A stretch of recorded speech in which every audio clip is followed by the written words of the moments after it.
Good evening. I welcome you all to today's discussion. Dear friends, we are passing through an extraordinary situation due to COVID 19. We all have started witnessing the impact of COVID 19 in our day to day lives. The training sector also is not insulated from its impact. I would like to start today with an optimistic note. I know what I have to do now. I have got to keep breathing because tomorrow the sun will rise. Who knows what the tide could bring?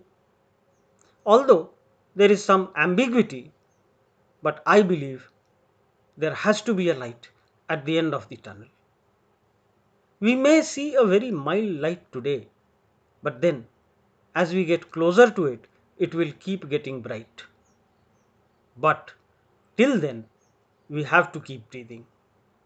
For species that are ready to adapt, survives to evolve and thrive, and the rest we all know perish by the side. Things are changing. They will never be the same again. How much ever we may want them to be the same, they won't be the same again. There will be two eras, one the pre COVID era, and another the post COVID era. So, to get a better understanding of how training industry might be and how we as trainers can adapt ourselves in the post COVID era, we have with us a panel of eminent personalities from the field of training and development. We have with us Dr. S.P. Mishra. He has been associated with many reputed institutes like NDRI, NICET, and NISBED. He has been the founder vice chancellor of Dev Sanskriti Vishwavidyalaya, Haridwar. I welcome you, sir.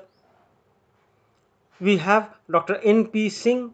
He is the chairman of Asian Society for Entrepreneurship, Education and Development. He has been associated with prestigious institutes like IIM. I welcome you, sir. We also have with us Rita Sengupta, madam.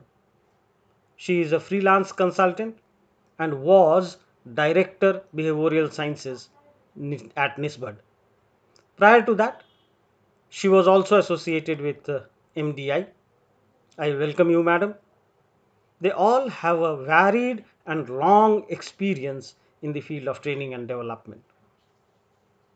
So to open the discussion, my first question to the panelist would be, how do you see the scenario of the training industry in the post COVID era? They made it very clear that this is online program, and I'm talking about the training program. So that means, you know, at a conceptual level, people have prepared themselves that you know we are supposed to conduct the training uh, online as well. So post-COVID era, pre-COVID era, if you take it, then lot many seminars. Yesterday, we had a very big conclave of yoga, and where 15,000 people participated into it. And you know, we were quite skeptical about whether we'll be able to carry through 16 speakers right from morning 10:30 to 7 o'clock. But I must tell you that the whole conclave went meticulously and very nicely. And we concluded it, and very renowned people had come into that conclave. Giving this example, what I want to say that now, as we are proceeding, as we are getting some kind of experience online, we have started believing that many things which were assuming initially that online cannot be taken up, yes, now I can say that online is a possibility, and effectively we can take it online. So this differences, if you see that based on the experiences, many people would like to agree with me that yes, there is a possibility. Only problem which I feel, like trainer like me, I felt, like I'm not very good in computer. I'm not computer savvy to that extent. If any kind of programming is needed, that I can do it, or any correction is supposed to be made, then I can make it. So for the trainers who would like to participate effectively online, obviously he need to be a computer literate in many areas. Now, computer literate doesn't mean that you are able to open computer and you are able to type few lines and see the see through internet. I'm not saying that. I'm saying that, on Word, on PowerPoint presentation, on Excel, you should be able to, work effectively. Then only the things can start moving. Because, how to make effective use of online, this is a mechanism and it's a great technology. So my view is, based on the experience, that effectively we need to get ourselves prepared. Like each and every trainer need to get oneself prepared fully. Then only this online education, which we are online training, which we are thinking of, we can succeed. Let Rita and Dr. Singh reflect on this, and then we can proceed ahead for other issues that you have raised. Dr. Saab. Okay, thank you very much. Well, this is very contemporary. You have touched the point. I will take it forward. Actually, there are three aspects in this. One, in a training program, there is experiential part where you really connect people at a level of emotiveness, not only cognitively. So because when you look at a cognitive connect, digital has every power to give you connect. You watch video, you see a lot of YouTubes, you can see a lot of programs in the Google, you can download YouTube. You have millions of programs floating of worth learning, and it's available at the global level. But when it comes to bringing people for a session of 2 hours or 1 hour, getting emotional connect with the people, which you call it a human connect. And if you do not get the emotional connect through people, then cognitive connect is fine. It's a short session for doing a seminar of 100 people with a 5-6 panelists for 1 hour, 2 hours, no problem. People can talk, people will record, raise questions. It is a substitute, a very poor substitute. I will say digital connect is a very poor substitute, but there is no option. So even if it is a poor substitute of the one-to-one connect of our experiential learning, there is no option at this moment. For the next 6 months, I won't say it's a next year to go, because people slowly have learned in this corona age very mechanized routine life, and they would like to connect intimately with the people who matter for their life. Now when the learning comes, the challenge is we are not giving them to connect emotionally. When the learning comes, we are giving them complete digital forum. There is no human connect. There is no emotional connect. That is a challenge. Sir, sorry for interruption. I would say that what kind of compromises you think, that at this particular point of time we can keep on making compromises. You understand it, that not rigidly thinking what I think that this is the way to it can happen, but in this particular situation, yes, I can compromise to this extent and I can go ahead. Rather, while closing, I would seek an opinion. If the computer can provide, For example, there is a digital program we watch in the television. There are 20 people are acting, there are 20 people are doing, and millions of people are watching. So if the entire coverage is where the participants are located in 10, 20 places, they are not located in one place. So somewhere more active participation is desirable. More interactive forums are desirable.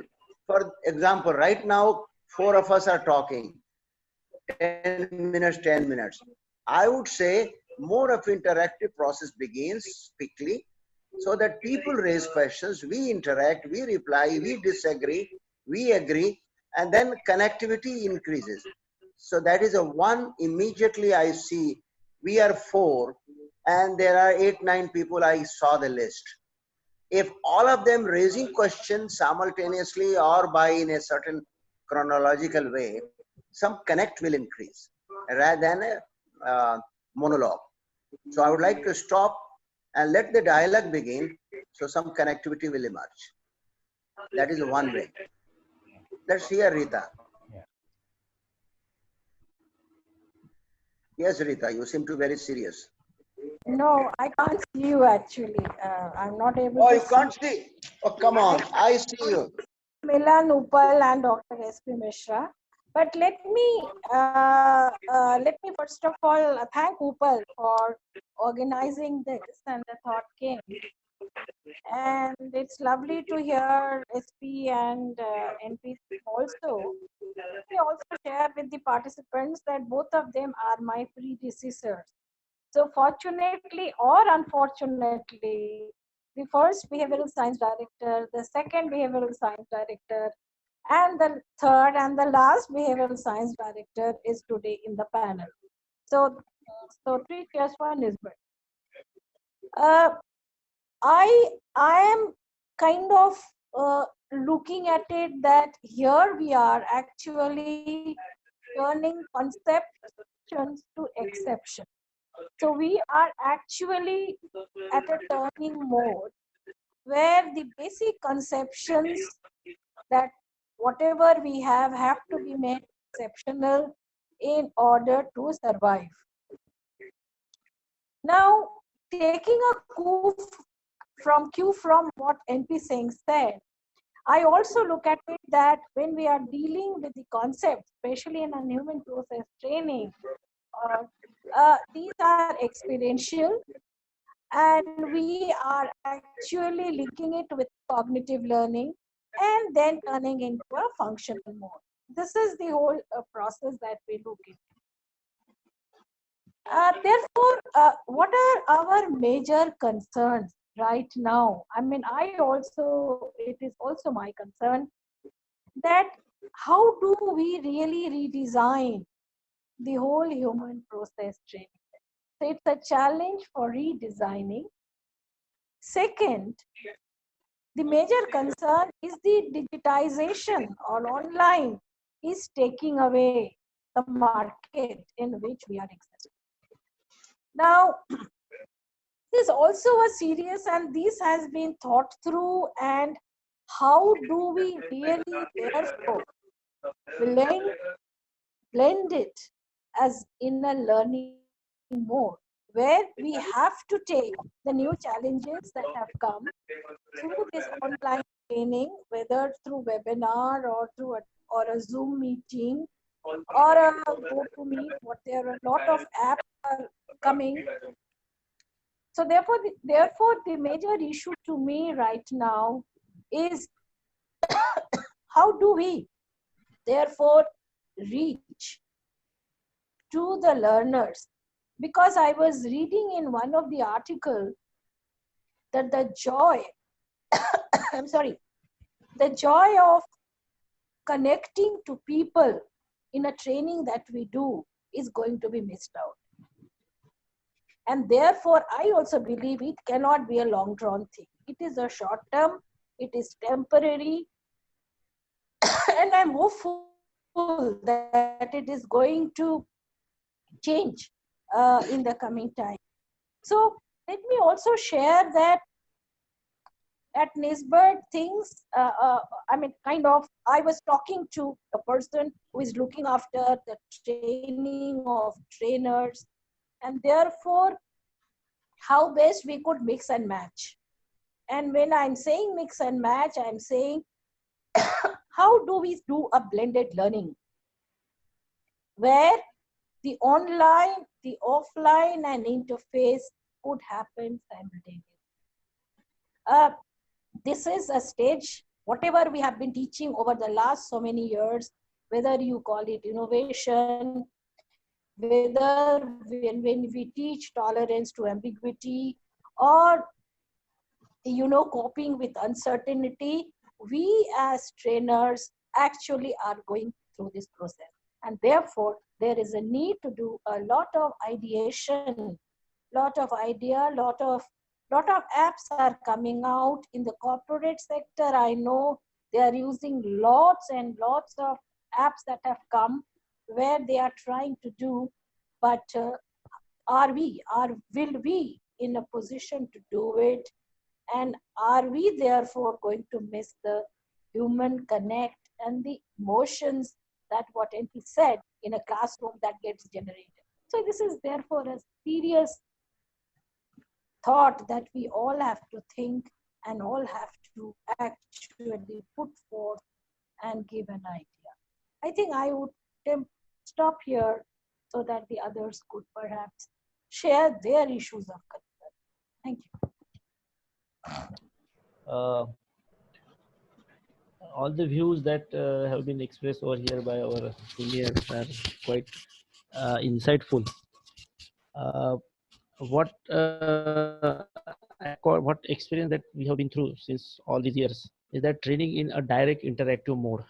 We used to use various ICT tools such as PowerPoint presentations, DVD, movies, film clips, or other similar ICT tools. But when it comes to trainer-trainee relationship in a training program, that connect is definitely going to miss. This is what I apprehend in the coming era. And when we compare our kind of training with the corporate kind of training, there is I think there is a fundamental difference that our participants are potential entrepreneurs or the people who are going to start their own enterprise or something like this. Whereas in institutional programs and corporate training programs, they are the employees of some company or some organization. So the objective of two sets of participants is very different. So in our kind of setup, there is a need of greater relationship, greater interaction. So in digital era, as madam was saying, we have to develop ourselves, we have to develop some skills. How can we establish the connect, and at the same time how can we effectively deliver the content of the training program? So those are the issues what I think are more important, and how can we address to those issues. Well, let's hear a few more. I think after Milind has provoked, let us hear from few more, and then I would like to definitely come back. So,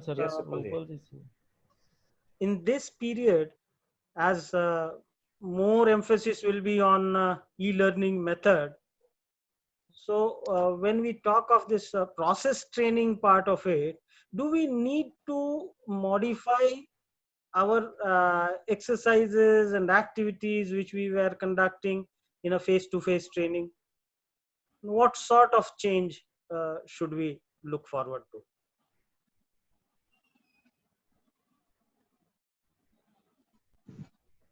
Whom are you asking? Are you asking them to respond, or are you asking the panel? Panelists, that is either some guidance from you, Mishra sir, or Rita. Okay.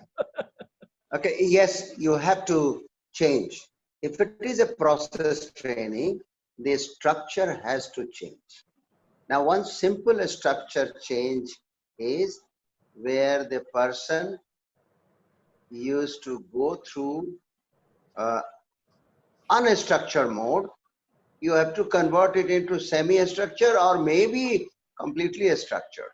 For example, if it is an unstructured process goes on, let us recall our achievement motivation training program, which some of you have gone through NISBED and other places. So if it is convince and crown game, it is a semi-structured. It's not fully structured. It's not completely unstructured. So it is a semi-structured program. Here you have to blend it with some questionnaire. So it is a unstructured will have a very difficult time because people have to go through. But semi-structured and a structured blend is possible where instrumentations, questionnaire, use and their responses can be discussed. One part. And the last part of this connected response to me comes. The trainers have to work double hard. They have to work very hard, I would say, because if it is their process trainer and they are so comfortable with unstructured, they are so comfortable with semi-structured. If they are not comfortable with a structure mode, questionnaire mode, and doing it with a blend of more cognitive blend easily, they will easily get alienated or disassociated. For example, myself, I'm very comfortable in process. That's my expertise, that's my forte. Now, the moment the people have asked for doing a 5 days process training program of 40 people or 30 people with a group of 5 trainers, including me, I got scared. My God, I can't. Because I have to prepare a lot. I have to prepare my questionnaires, I have to prepare the exercise. So trainers' investment of time and energy will increase. In addition to his computer savvy, that's separate. Computer savvy is you can get support from somebody. Like I was in the office, so I asked my colleague immediately to come to my room. So he came running and he helped me and I started functioning. So I can take somebody's help, but on designing, on questionnaire, on instrumentations, on my activity modes, my style has to change. My whole stance has to change, which I am still not ready mentally. So my expertise has to change. My orientation has to change. That is the first. So in nutshell, I got to change. Trainer has to change. That's the point. Rightly you said, sir. Yes. I would simply like to add that fortunate we are that we have many instruments and tests already available, and those are quite reliable and valid tests. Either you take on achievement motivation or you take on risk taking or personal efficacy or goal setting, whatever aspects we are trying to integrate during the entrepreneurship motivation training, process training. I'm confining myself to entrepreneurship training. So, in these areas, we are fortunate. Like achievement motivation, for example, we have sentence completion test and we have variety of sentence completion tests. And given that test, Yes. you can get the score and at least presence and absence of motivation and intensity of motivation could be discussed nicely on the basis of the score that the participant gets it. Similarly, even for risk taking, we have number of such instruments. Based on that, definitely we can get, some score and we can keep on discussing about that. Similarly, on personal efficacy part is there, on goal setting part is there. On in these areas, we can on creativity also. For example, if you would like to have on decision making, on communication, these are the various areas which normally we cover. So in these areas, we have, good, reliable, valid, test. But as as I was just trying to say to Dr. NP Singh ji, compromises. We need to make certain compromises. Like may not be possible for us, looking at the face and making a comment. Like if a person laughs, the kind of feeling that you get is different. If a person is sad enough, Rita was sitting very seriously, and you said, Rita, why are you serious enough? Now you are laughing, and it is giving a different kind of impression to me. So obviously, That's a connectivity. yeah, That is how we connect with each that other. connectivity. We connect with a co-trainer. That may not be. That's a compromises. I'm saying that is where I'm saying redesigning, or reprogramming the whole process training involved in entrepreneurship area. That need to be done, and there exists a possibility. I personally feel there exists a possibility. That means the style of a trainer need to be changed. I know you very well. I know that you feel always comfortable if person is there and you are there. That's all. And you formulate a questionnaire of your own. So you don't require any kind of set design of a question in order to come out or in order to facilitate a particular person. Whereas it may not be possible for all people. So I think Rita designing wants this to say aspect something. is a requirement. Rita Designing this wanted aspect to, is, Rita madam wanted to add something, I think. Yeah. yeah, please. Yes, Rita.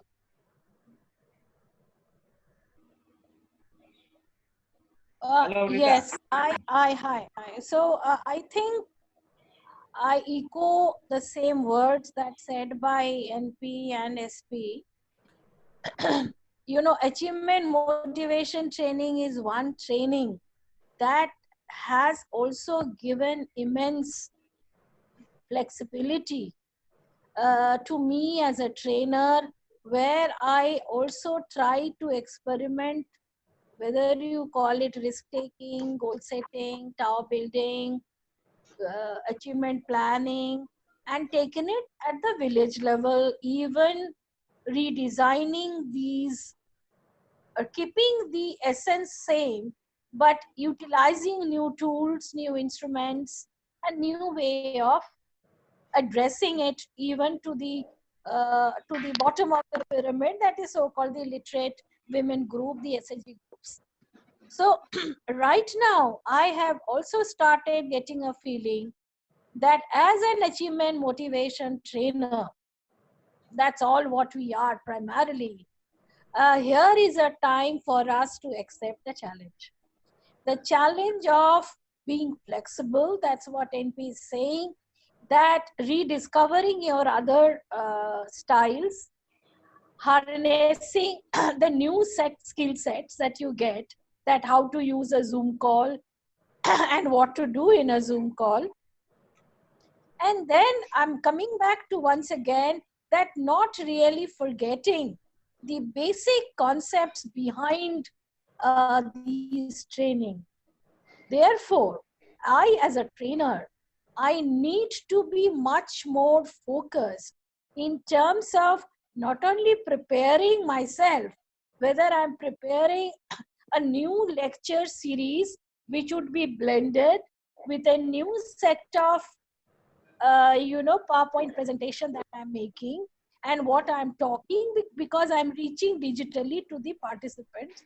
But at the same time, I also need to know that what all they need to study. And therefore, I would like to say it is the whole conviction of having a faith that it is possible, doing a newer study, and then practice. So therefore, bringing from my Buddhism practice, I say faith, study, and practice. All the three things need to come. And therefore, Upal, when you began the web talk by saying that you are hopeful, I also want to be hopeful. I also want to be optimistic. But at the same time, I also want to believe this is a phase. And this phase will go. It is not that the Zoom calls and this internet will take away our pride as a process trainer, as a trainer who would love to interact with the participants.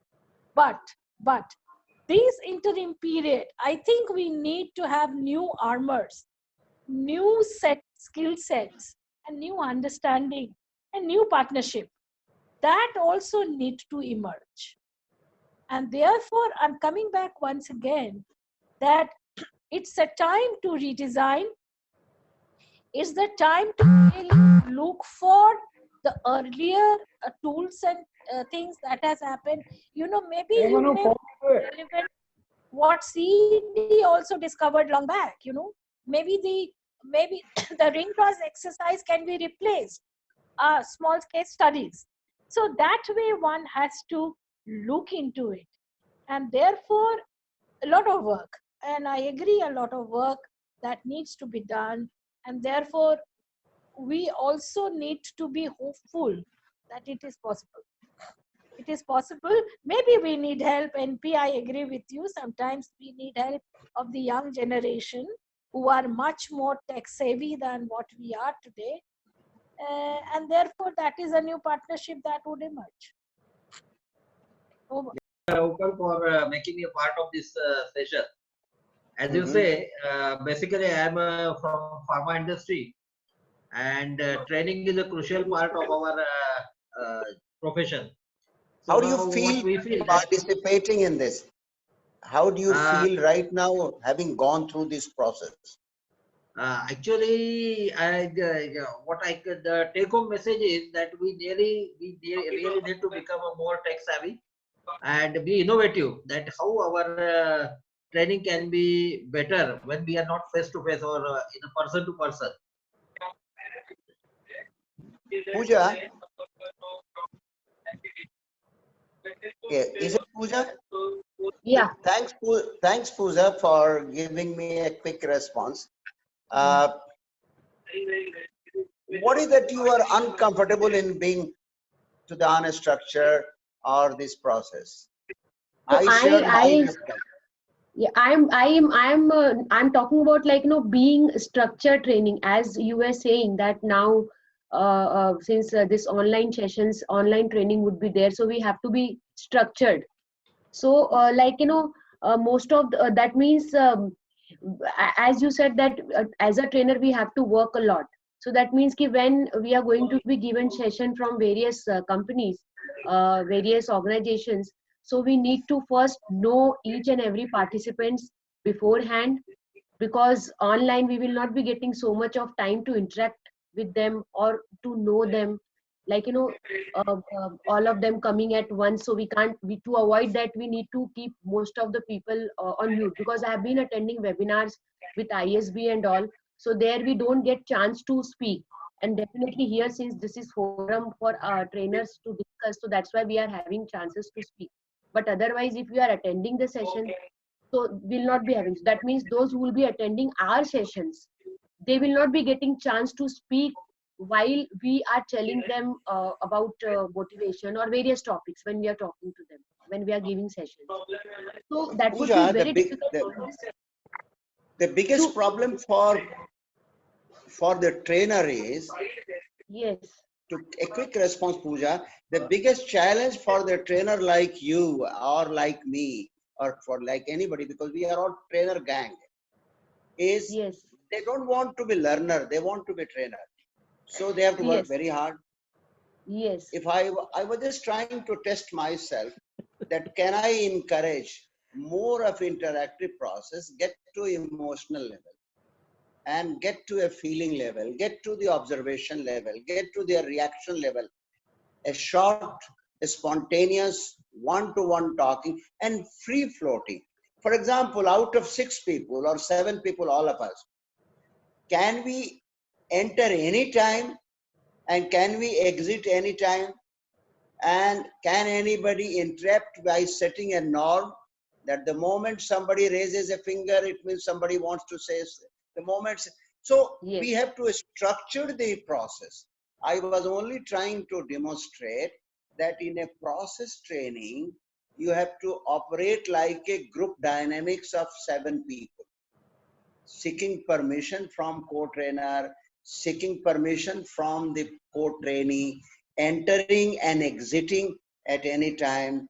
So establishing a norm will be very, very necessary rather than getting into a norm as it comes. No. So in this digital learning process, and norm setting, we have not done it. We began, and we only did it with Uppal's permission कि पहले trainer चारों बोल देंगे, so called trainers, Rita, NP, NSP, ये चारों 10-10 minute बोल देंगे, बाकी चुपचाप शांति से सुनेंगे. That doesn't work in a process training. Yes. So we have to be a free floating and norm setting well in advance. So Uppal or me, anybody does the designing, we will do the complete norm setting well in advance as to how we operate, and then build the concept out of the discussion. I agree that it will take time. In a short 2 hours or 1 hour session is a verbose. तो केवल भाषणबाजी होगी और सुनना होगा, 2-3 आदमी सवाल पूछेंगे. But if it is a process training, then one has to give a full time sitting on the chair or sitting on the floor with the mobile or with the laptop, which is possible. I do see if I change my habit, I can do. But since I am a very lazy fellow, as I have grown, I have become a lazy trainer. So unstructured suits me. Rita will invite me, I will do nothing, go to the class, I will create suddenly because I have that ability. But if you have to meet the today's challenge, I have to work hard, prepare well in advance, and get ready to face unpredictable people, unpredictable questions, unpredictable style of the participants on the digital. And if they react, you don't know. Yes, Rita, sorry. Sir, I had a question. Madam, please. Yes. Please. बोलिए. Milind, who is talking? Rita madam, please. अच्छा, Rita बोल लेंगे, आप उसके बाद पूछिएगा. If you want to ask, you can ask. I'll come later. My question was, what will happen to the experiential learning part of it? Because the way people experience the things and they learn, so how will that take place? Okay, as far as knowledge is concerned, as far as certain processes are concerned, that can be done. Participation can be evoked. People can be made to connect. All those things I agree. For that we need to upgrade our skills. That's true.